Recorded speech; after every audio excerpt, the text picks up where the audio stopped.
वज़ीर-ए-आज़म मोदी के दौरे हैदराबाद के मौके पर पुलिस ने तेलंगाना कांग्रेस के बेशतर कायदीन को एहतियाती तौर पर हिरासत में ले लिया। पुलिस ने आज सुबह यूथ कांग्रेस के सदर शिवसेना रेड्डी, एनएसयूआई के सदर वेंकट बालमुरी, दलित कांग्रेस के सदर प्रीतम, महिला कांग्रेस की सदर सुनीता राव और दूसरों को हिरासत में ले लिया। जराये के मुताबिक मोदी के दौरे हैदराबाद के मौके पर इम्कानी एहतजाज के पेश नजर उनको एहतियाती तौर पर हिरासत में लिया गया।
సరే నాకు కూరగాయలు తెచ్చి పెట్టండి, నా ఫుడ్ తెచ్చి పెట్టండి, అన్ని తెచ్చి లేదు మా పక్కన పని చేసుకుని ఉంటుంది, పిల్లలకి ఏం తెలీదు.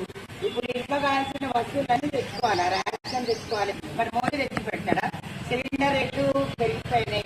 ఈరోజు నిత్యావసర అనుకోవద్దు, ప్రైమ్ మినిస్టర్ ఢిల్లీలో అడగనియారు. తెలంగాణ వచ్చినప్పుడు తెలంగాణ ఓట్లు అడిగినప్పుడు మేము అడుగుతాం, మోదీ దగ్గరికి పోతాం అడుగుతాం. నేను ఒక్కనున్న క్యాడర్ని పంపిస్తాను, కానీ మీరు నన్ను ఇట్లా అవసరం చేయడము, స్టేషన్ తీసుకపోవడం నేను ఖండిస్తున్నా. ఇది వైలేషన్ ఆఫ్ మై ప్రజాస్వామ్యం పెడతాడు. మోదీ వేస్తాడా, కేసీఆర్ వేస్తాడా?